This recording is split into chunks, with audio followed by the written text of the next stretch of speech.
안녕하세요. 주와 말씀의 교회 매일 묵상입니다. 오늘은 마태복음 7장 7절부터 11절까지 말씀 묵상하며 하나님의 은혜 나누도록 하겠습니다.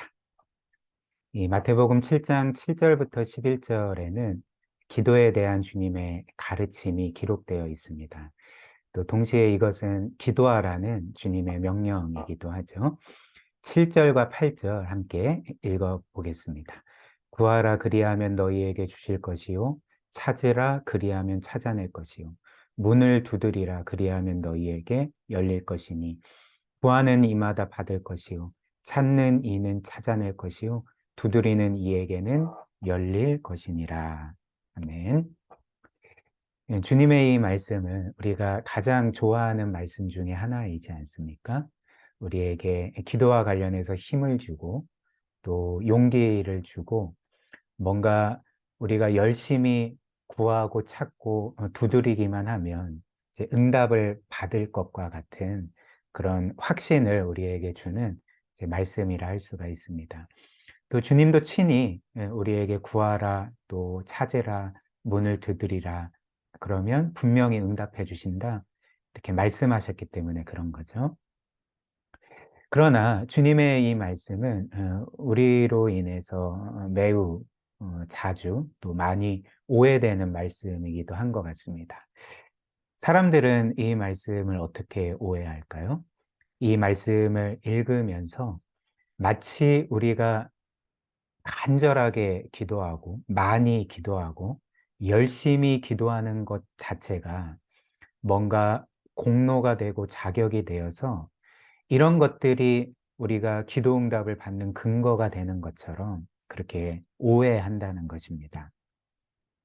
그래서 이런 오해를 가진 사람들이 이렇게 구하고 찾고 간절하게 문을 두드리고 정말 열심으로 간절하게 많이 기도했음에도 불구하고 이제 기도 응답을 받지 못한다면 어떤 생각을 하게 될까요? 아, 나의 기도가 부족했다. 더 열심히 더 많이 기도했어야 되는데 내 기도가 부족했구나. 즉, 어떤 면에서 이 세상 종교가 말하는 내 치성이 부족했나? 그러니까 이런 식으로 생각하게 된다는 것입니다.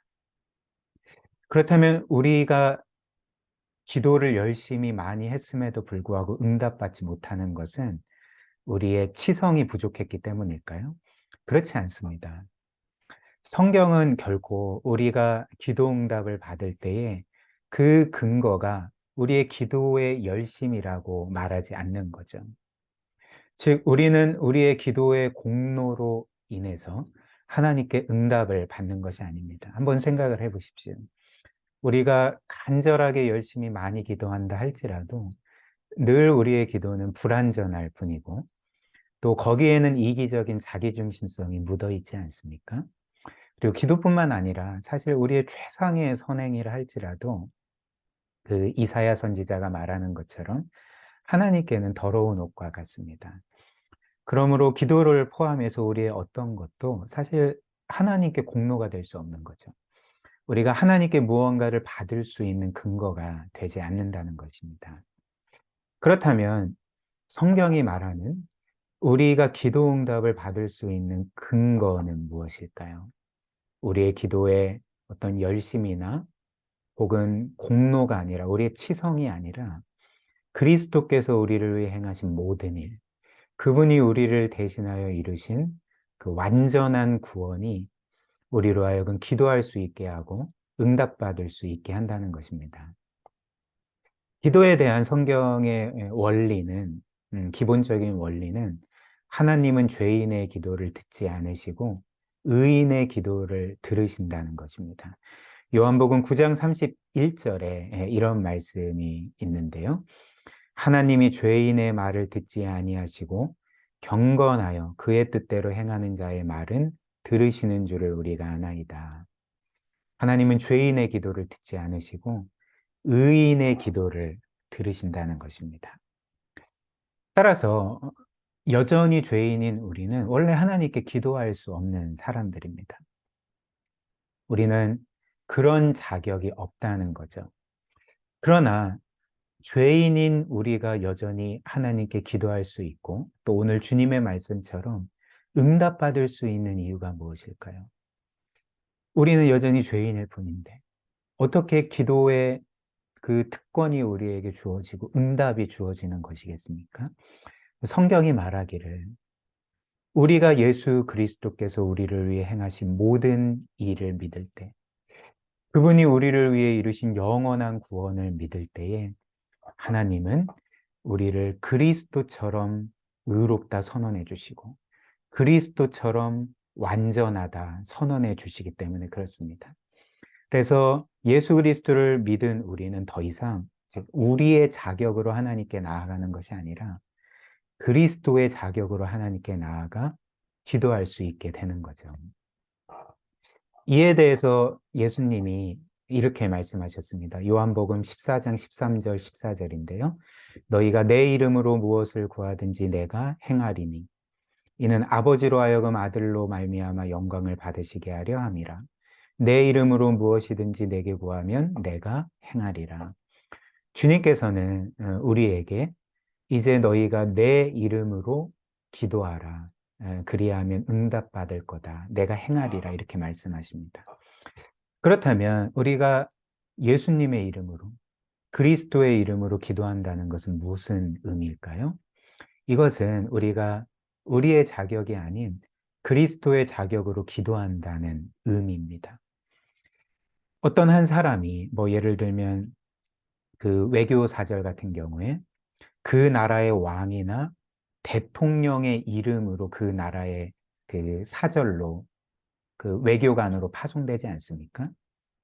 그러니까 한 사람의 그 어떤 사람의 이름으로 간다는 것은 그 사람이 가진 모든 권한과 자격으로 나아간다는 의미가 되는 거죠.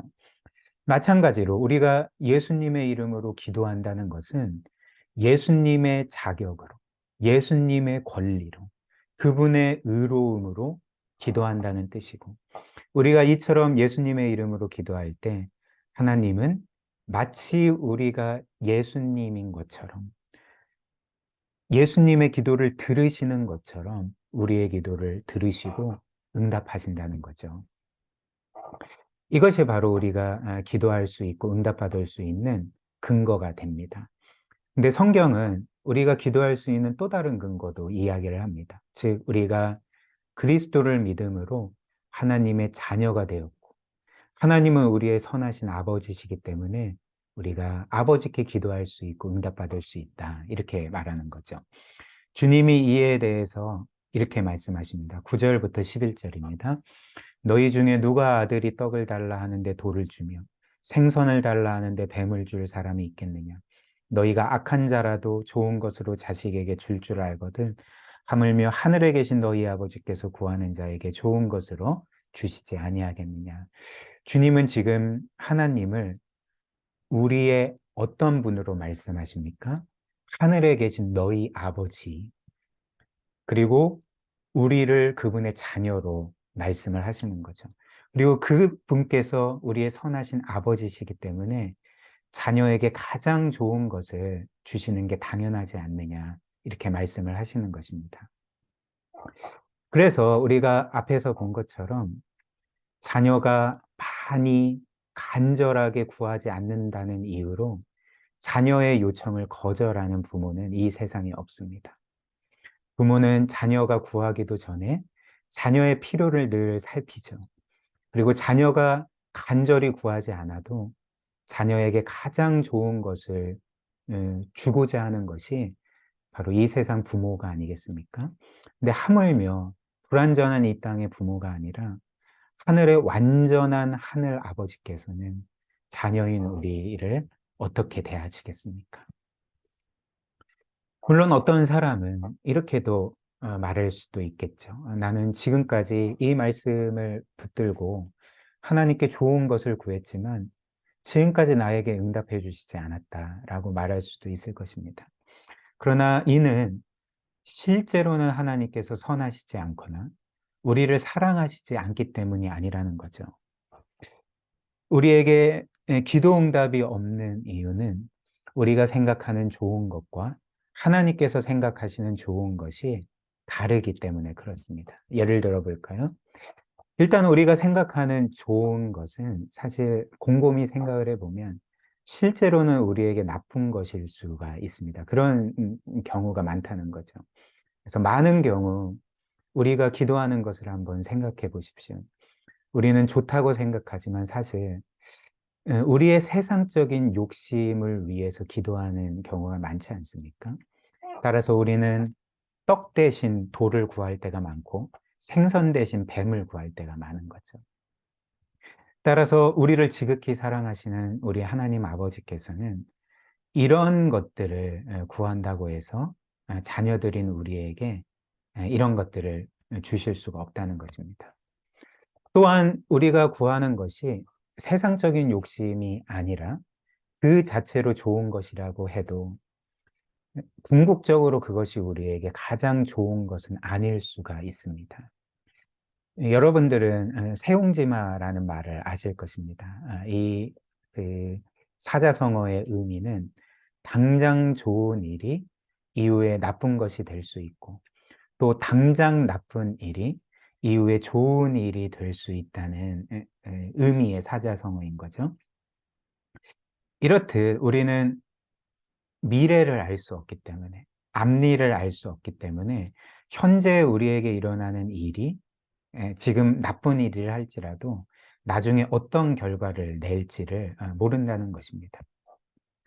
그러나 하나님은 모든 것을 아시죠. 우리의 과거와 현재와 미래를 아시고 또 지금 우리가 겪고 있는 일, 그것이 선한 일이든 나쁜 일이든지 간에 그것이 미래에 어떤 결과를 낼지도 하나님은 다 아십니다.